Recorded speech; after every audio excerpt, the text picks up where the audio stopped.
Hello students, আজকে আমরা sentence transformation নিয়ে আলোচনা করব। এর আগে আমরা আলোচনা করেছিলাম কিভাবে ডিগ্রি ট্রান্সফরমেশন করতে হয়, কিভাবে ভয়েস চেঞ্জ করতে হয়। আজকে আমরা আলোচনা করব কিভাবে সিম্পল সেন্টেন্সকে কমপ্লেক্স সেন্টেন্সে এবং কম্পাউন্ড সেন্টেন্সে রূপান্তরিত করা যায়, অথবা ভাইস ভার্সা। আমরা আসলে আজকে চেষ্টা করব কমপ্লেক্স সেন্টেন্সকে কিভাবে সিম্পল করতে হয়, এবং এটা শিখে গেলে আমাদের সিম্পল টু কমপ্লেক্স এবং কমপ্লেক্স টু সিম্পল এই ব্যাপারটা অনেক ইজি হয়ে যাবে।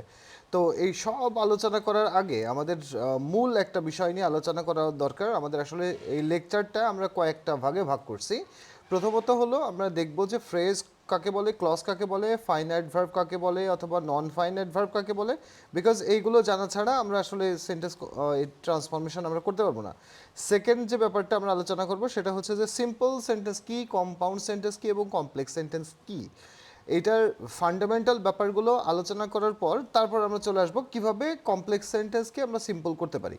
তো আমরা প্রথমে চলে আসি, এই ব্যাপারগুলো একটু কাইন্ডলি নোট করে নেবে, স্ক্রিনশট দিয়ে রাখো, অথবা এটা সুন্দর মতো আত্মস্থ করে ফেলো। সবথেকে ভালো হয় এগুলো ব্যাপারগুলো বুঝে ফেলো। আচ্ছা, আমরা ফ্রেজ এবং ক্লজ এই দুটো ব্যাপার আমাদের খুব কাজে লাগবে আজকে আমাদের সিম্পল কমপ্লেক্স কম্পাউন্ড করতে গেলে। তো ফ্রেজ কি জিনিস আমরা একেবারে খুব অল্প ভাষায় এটাকে বলতে পারি। ফ্রেজ হলো শব্দগুচ্ছ। শব্দগুচ্ছ মানে কি? এ গ্রুপ অফ ওয়ার্ডস। একটা অনেকগুলো শব্দ মিলে একটা গ্রুপ তৈরি করবে, যার মাঝে শর্ত হলো যার মাঝে কোনো প্রকার ফাইনাইট ভার্ব থাকবে না। এখন ফাইনাইট ভার্ব কি সেটা আমরা এখানে আলোচনা করেছি, আমরা একটু পরে আলোচনা করব এখানে। সো বলতেছি যে তাহলে ফ্রেজ হলো এমন কিছু শব্দগুচ্ছ যার মধ্যে কোনো ফাইনাইট ভার্ব নাই, এবং এটা একটি পার্ট অফ স্পিচের মতো কাজ করে। একটা পার্ট অফ স্পিচ, অর্থাৎ আমরা জানি পার্ট অফ স্পিচ কত প্রকার। টোটাল 8 প্রকার পার্ট অফ স্পিচ। নাউন আছে, প্রোনাউন আছে, অ্যাডজেক্টিভ আছে। সো দেখা যাচ্ছে ফ্রেজ একটা গ্রুপ অফ ওয়ার্ডস, কিন্তু একটা সিঙ্গেল দেখা গেলো নাউনের মতো কাজ করতেছে, অথবা একটা অ্যাডজেক্টিভের মতো কাজ করে। যেমন মনে করো a good boy. A good boy বলতে এটা একটা ফ্রেজ, কারণ এর মধ্যে আমরা দেখতে পাচ্ছি এর মধ্যে কোনো ফাইনাইট ভার্ব নেই, কোনো ভার্ব নেই। এ গুড বয় কোনো ভার্ব এর ভেতরে নেই। অথবা স্মার্ট ওয়াচ, অথবা এ ভিলেজ বয়, এর ভিতরে কোনো ভার্ব নেই, কিন্তু তারা সবগুলো মিলে একটা সেন্স প্রদান করতেছে। যখন আমরা বলছি আমি একটা স্মার্ট ওয়াচ কিনেছি, তার মানে এইটা না যে আমি একটা স্মার্ট কিনেছি আর একটা ওয়াচ কিনেছি, আমরা দুইটা শব্দ মিলে একটা সেন্স দিচ্ছে। এই কারণে এটাকে বলছি আমরা phrase. On the other hand ক্লজটা একটু ডিফারেন্ট। ক্লজ হচ্ছে বাক্যাংশ। এটা ফ্রেজ যেমন শব্দগুচ্ছ, ঠিক তেমনি করে ক্লজও অনেকগুলো শব্দ মিলে গঠিত হয়, কিন্তু এটা একটা বাক্যের অংশ হিসেবে কাজ করে। বলতেছি যে আমরা যার বাক্যাংশ হলো সেটা যার মাঝে আলাদাভাবে আবার সাবজেক্ট এবং ফাইনাইট ভার্ব থাকে। তাহলে আমাদের এই দুটো ব্যাপার থাকতে হবে। একটা ক্লজ হতে হলে তাকে অবশ্যই তার মধ্যে সাবজেক্ট এবং ফাইনাইট ভার্ব থাকবে। যেমন উদাহরণ হিসেবে বলা যায় আই বট এ বুক।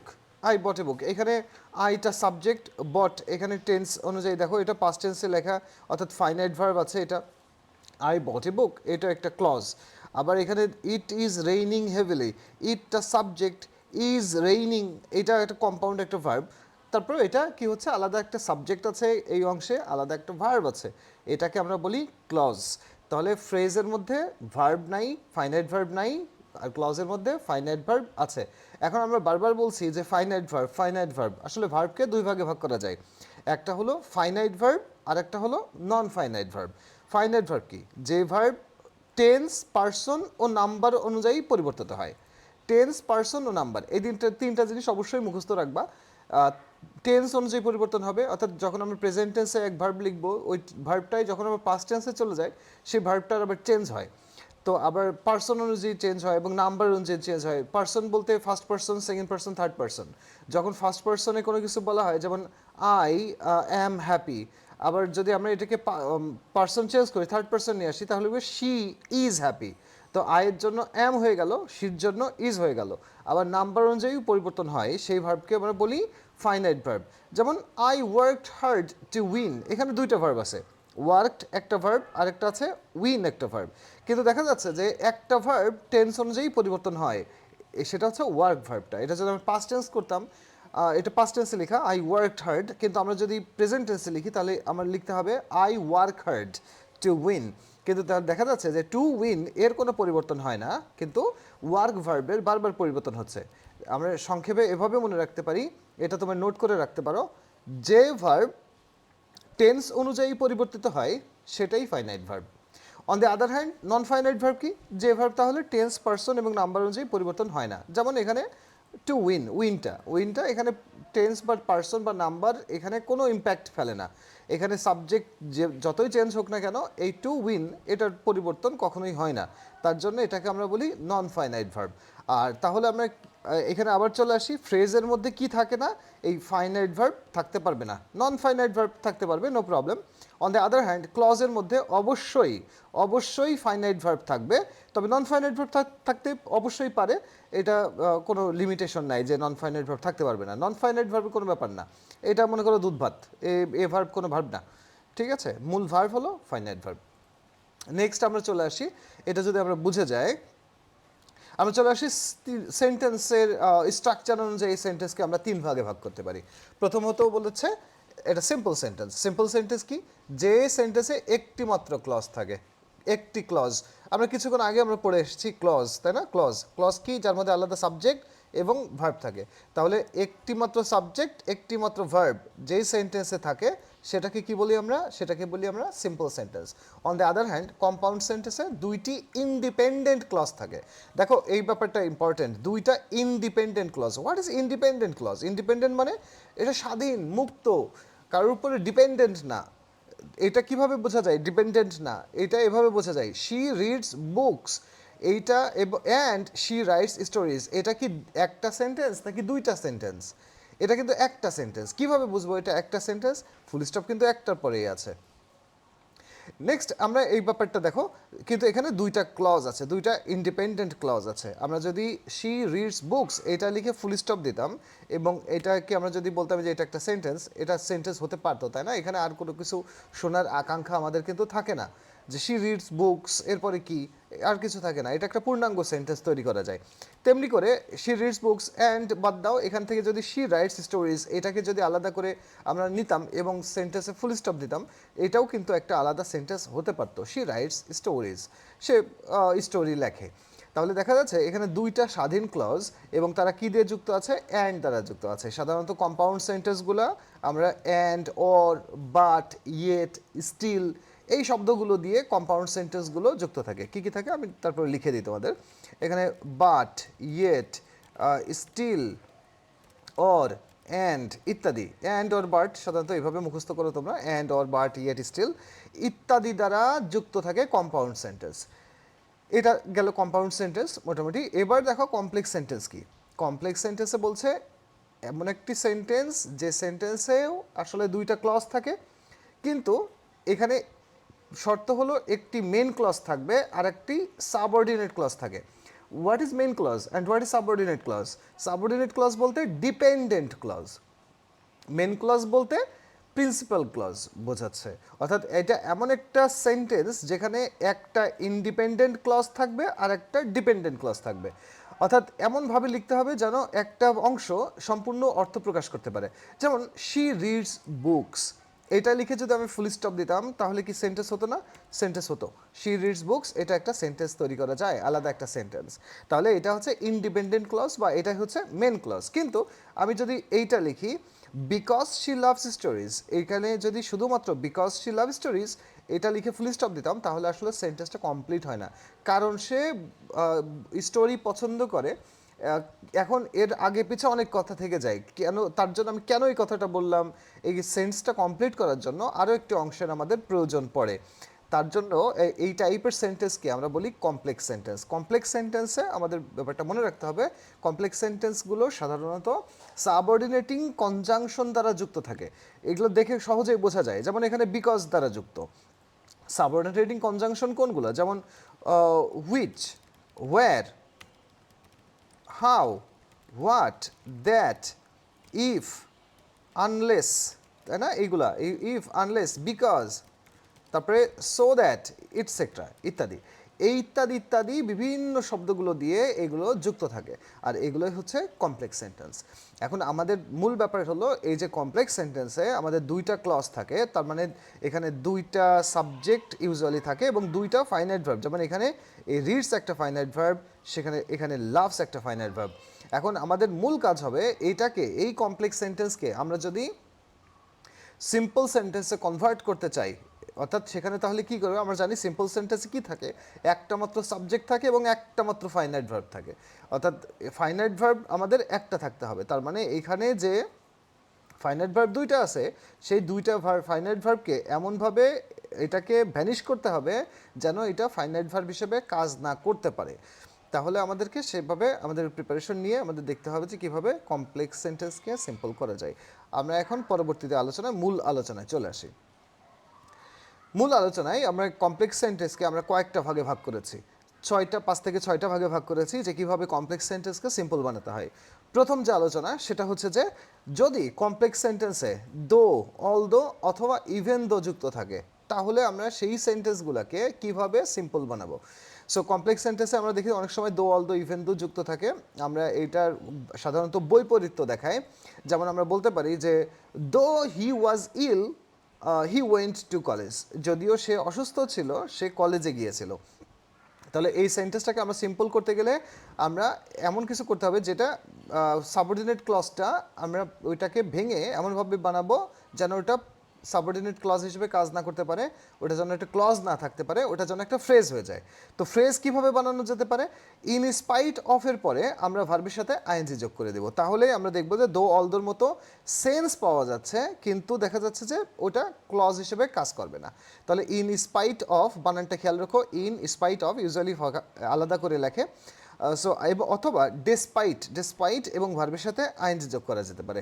দুইটা ওয়েতেই করা যেতে পারে, হয় তুমি ইন স্পাইট অফ করো ভার্বের সাথে আইএনজি, অথবা ডেসপাইটের পরে ভার্বের সাথে আইএনজি, বোথ আর অ্যাপ্রোপ্রিয়েট। আচ্ছা, এখন ডেসপাইটের অফ পরের কিন্তু আবার অফ দিয়ে দিও না, ইন স্পাইটের পরে অফ হয়, ডেসপাইটের পরে অফ হয় না। তো আমরা এটাকে কমপ্লেক্স সেন্টেন্স এটা বানাতে পারবো নিশ্চয়ই, কমপ্লেক্স সেন্টেন্সকে সিম্পল বানাতে পারবো। আর এটাকে যদি আমরা কম্পাউন্ড বানাতে চাই তাহলে বাট, ইয়েট অথবা স্টিল শব্দগুলো আমরা যোগ করতে পারি। যদিও আমরা এখানে এখন এটা নিয়ে কাজ করছি না, আমরা কমপ্লেক্স থেকে সিম্পল আমরা এখানে 3টা সেন্টেন্স দিব। এই 3টা সেন্টেন্সে দেখো তো তুমি সিম্পল করতে পারো কিনা। এই 3টা সেন্টেন্সকে একটা ভিডিওটা পজ করো এবং এই 3টা সেন্টেন্সকে আমরা একটু ট্রাই করি। আচ্ছা, আমরা একটা কাজ করি, আগে আমি তোমাদেরকে একটা সলভ করে দেই। যেমন though he was rich he did not buy car, আমরা কি জানি দো যুক্ত সেন্টেন্সকে যদি আমরা কমপ্লেক্স সেন্টেন্সকে সিম্পল বানাতে চাই তাহলে ইন স্পাইট অফ নিয়ে আসতে হয় অথবা ডেসপাইট নিয়ে আসতে হয়। তাহলে আমরা লিখতে পারি ইন স্পাইট অফ, এবং তারপর কি বলেছিলাম, তারপর বলেছিলাম ভার্বের সাথে আইএনজি হবে। তাহলে এখানে মূল ভার্ব হলো ওয়াজ, এখানে ওয়াজ হচ্ছে বি ভার্ব, আর ওয়াজি এর সাথে আইএনজি তো হয় না, যে ওয়াজিং তো হয় না, আমরা কি করতে হবে, বিং হবে। In spite of being rich, তারপরে যা আছে তাই, he did not buy a car, এটা। আচ্ছা, এইবার এই দুটা সেন্টেন্স তোমরা করো, ভিডিওটা পজ করো এবং এটা সলভ করো। আশা করি এটার তোমরা উত্তর নিজে নিজে করেছো। আমরা তাহলে এটার উত্তর এটা দিয়ে দিই। প্রথম সেন্টেন্সের উত্তর এভাবে দেওয়া আছে, ইন স্পাইট অফ, অথবা যে কোনো একটা লিখো, তোমরা এভাবে লিখো না পরীক্ষার খাতায়, যে কোনো একটা দেবে। Despite being rich he did not buy car, অথবা in spite of being rich he did not buy car. Although he was injured he did not cry, in spite of being injured he did not cry. Even though he loved, even though আসলে একটু emphasis দেয়, অনেক জোর প্রকাশ করে, জোর এমন কি সে হেসেছিল, she was sad inside, in spite of লাফিং শি ওয়াজ স্যাড ইনসাইড। আচ্ছা, এখন আমার কাছে মনে হয় যে এটা তুমি খুব সহজ লেগেছে তোমার কাছে, এটা অনেক সহজ লাগারই কথা। নেক্সট আমাদের চলে আসবে, এইখানে আমরা একটা জিনিস খেয়াল করি, এইখানে প্রশ্নে একটা ব্যাপার খেয়াল করো, সেটা হচ্ছে though he was ill he did not, sorry he was rich he did not buy a car, কে কার কেনে নাই, হি, কে রিচ ছিল, হি। অর্থাৎ এখানে দুইটা ক্লজেই আমরা দেখতে পাচ্ছি সাবজেক্ট একই ব্যক্তি। আবার এখানে ইনজুর্ড ছিল, though he was injured he did not cry, এখানে হি এবং এই হি দুটো একই ব্যক্তি, অর্থাৎ দুইটা ক্লজেরই সাবজেক্ট এক। Even though she loved she was sad inside, কে স্যাড ছিল, সে, শি, এবং কে হেসেছিল, শি, একই ব্যক্তি, যে হেসেছিল সেই আসলে স্যাড ছিল। কিন্তু অনেক সময় দেখা যায় যে দো অল দো যুক্ত সেন্টেন্স আমাদের সাবজেক্ট আলাদা হতে পারে। যেমন আমরা এখানে একটা সেন্টেন্স লিখি যে অল দো, আমরা এইভাবে বলতে পারি যে although I invited him he did not come, সে আসে নাই। আচ্ছা, although I invited him he did not come, এইখানে একটা জিনিস খেয়াল করো, অল দো ইনভাইট করেছিল কে, ইনভাইট করেছিলাম আমি, আসে নাই কে, সে। এখানে তাহলে দেখা যাচ্ছে দুইটা সাবজেক্ট আলাদা। এরকম আলাদা সাবজেক্ট হতে হলে আমাদের এইটাকে আমরা যদি এইভাবে লিখতাম যে in spite of inviting him, আমরা যদি এটা লিখতাম in spite of inviting him he did not come, এটা যদি আমরা লিখতাম এইভাবে সেন্টেন্সকে আমরা যদি ট্রান্সফর্ম করতাম, তাহলে কি সমস্যা ছিল? সমস্যাটা হলো এখানে যে আসলে কে ইনভাইট করেছে এই ব্যাপারটা কিন্তু সম্পূর্ণ উজ্জ্ব থেকে যাচ্ছে। এখানে কিন্তু আমরা মেনশনই করতে পারতেছি না যে কে ইনভাইট করছে। এখানে আমি যে ইনভাইট করেছিলাম এটা তো ইম্পর্টেন্ট একটা ব্যাপার, আমার অস্তিত্ব তো ইম্পর্টেন্ট। সো অথবা এখানে যদি বলো although my friend invited him, so সেই ফ্রেন্ডের কথাটা কই, কে ইনভাইট করেছিল, এই ব্যাপারটা আমাদেরকে বুঝতে হবে। সো এই ব্যাপারটা আমাদেরকে ওই সেন্টেন্সের মধ্যে নিয়ে আসতে হবে। কিভাবে নিয়ে আসা যায় এটা?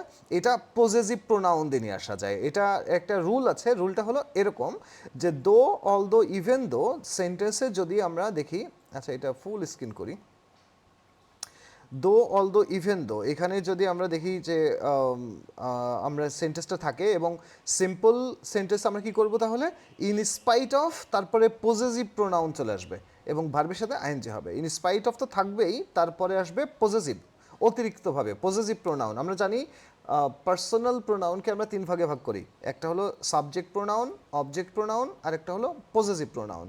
পজেসিভ প্রোনাউনগুলো যেমন মাই, হিজ, আওয়ার, দেয়ার, এগুলো হচ্ছে পজেসিভ প্রোনাউন। তাহলে আমাদের এখানে স্ট্রাকচারটা হবে এরকম, তোমরা সরি এই যে এইটা দো, অল দো যুক্ত সেন্টেন্সকে সাবজেক্ট আলাদা থাকলে সিম্পল সেন্টেন্সে ইনস্পাইটের পর পজেসিভ হবে, সেই যদি সেই সাবজেক্টই জিরান্ডের সাবজেক্ট হয়। এখন দেখতে হবে যে ওই সাবজেক্টটা আসলে জিরান্ডের সাবজেক্ট, অর্থাৎ সাবজেক্টটা আসলে দুইটা সাবজেক্ট আলাদা, সেক্ষেত্রে আমরা এরকম হবে। যেমন এখানে আসি, though I objected they continued, এখানে দেখতেছি যে সাবজেক্টকে এখানে আছে আই, আর দ্বিতীয় ক্লজের সাবজেক্ট হলো দে। তাহলে এইটাকে আমরা কিভাবে করতে পারি? এটা আমরা লিখতে পারি ইন স্পাইট অফ, এখানে আই আছে, তাহলে আই এর পজিটিভ ফর্ম হচ্ছে my. In spite of my objecting they continued, they continued. তো এই সেন্টেন্সগুলো তোমরা নিজেরা একটু চেষ্টা করে দেখো তো, এটা ভিডিওটা পজ করে দেখো। ওকে, আমার মনে হয় যে তোমরা এটা করেছো। এটা আমরা এখন দেখি উত্তরটা। In spite of my objecting they continue, despite of his shouting, he ছিল, হি এর পজিটিভ হলো his, his shouting she ignored him, though we helped him he blamed us, in spite of our helping him. অথবা although they protested the decision stood, কারা protest করেছিল? তারা। কি stood, টিকে ছিল কোনটা? ডিসিশনটা টিকে ছিল। In spite of their protesting the decision stood. তো আই গেস তোমরা এটা ভালোভাবে তোমরা রপ্ত করতে পেরেছো। আমরা এখানে আরও কিছু প্র্যাকটিস সেন্টেন্স দেবো, যেগুলো পরবর্তীতে তোমরা বাসার থেকে হোমওয়ার্ক করে পরবর্তী দিন আমার কাছে জমা দিবে। নেক্সট আমরা এখানে চলে আসি, আমরা একটা কাজ করতে পারি, সব থেকে সহজ রুলটা আলোচনা করতে পারি। সব থেকে সহজ রুল হলো ইফের রুল। আমরা এখানে চলে আসি, ইফের রুল চলে হলো এখানে।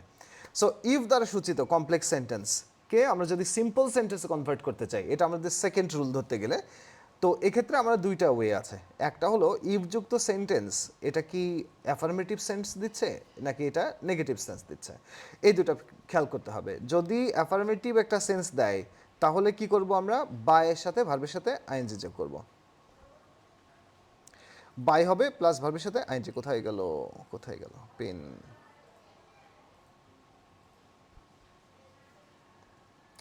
এখানে দেখি আমরা হাবোধক বাক্য, এখানে দেখাচ্ছে হাবোধক বাক্য অ্যাফার্মেটিভ হতে হবে। দেখো এখানে অ্যাফার্মেটিভ।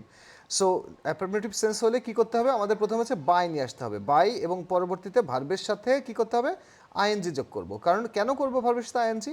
কারণ হচ্ছে এটাকে নন ফাইনাইট ভার্ব বানাইতে হবে। কারণ এটা তো যেহেতু ফাইনাইট ভার্বে ছিল, এটাকে নন ফাইনাইট বানাতে হবে।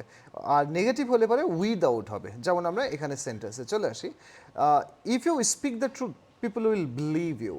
If you speak the truth, এটা কি অ্যাফার্মেটিভ নাকি নেগেটিভ? ইফ আছে এবং স্পিক দ্য ট্রুথ, এখানে কোনো নেগেটিভস কোনো সেন্স নাই আমরা দেখতে পাচ্ছি। তো by speaking the truth, by speaking the truth people will believe you. On the other hand এখানে আছে যে if she works hard she will pass, এটাও অ্যাফার্মেটিভ সেন্টেন্স। তো এখানেও আমরা বাই নিয়ে আসবো, বাইয়ের পরে ভার্বের সাথে আইএনজি দিয়ে সেন্টেন্সটা শেষ। নেক্সট আমাদের এখানে আসছে if you don't attend the class, তার মানে এটা একটা নেগেটিভ সেন্টেন্স। নেগেটিভ সেন্টেন্স আমরা কি করতে হবে, উইদাউট আসবে, উইদাউট আসবে এবং পরবর্তীতে এই যে ভার্বটা অ্যাটেন্ড, এই ভার্বের সাথে আমরা কি করব, অ্যাটেন্ডিং, এটা আমরা ভার্বের সাথে আইএনজি করে দেবো। Next if you don't obey the teacher they will be punished without obeying the teachers, তাই না? ঠিক আছে, এটা তবে আমরা ভার্বের সাথে আইএনজি হয়ে যাবে। সো এটা গেল আমাদের মোটামুটি ইফের রুল। আই গেস তোমরা এটা বুঝতে পেরেছ। তোমরা একটা কাজ করো, এখানে কিছু সেন্টেন্স দেওয়া আছে, এই সেন্টেন্সগুলা অ্যান্সার কি হবে, এই অ্যান্সারগুলো লিখে আমাদের কমেন্ট বক্সে জানাও, অথবা এটা আমাদের হোমওয়ার্ক হিসেবে যারা আমাদের লাইভ ক্লাস করো, মানে সরাসরি অফলাইনে ক্লাস করো, তাদের ক্ষেত্রে আমাদের বয়ান হলো যে এটা কমপ্লিট করে নেক্সট দিন আমাকে জমা দেবে।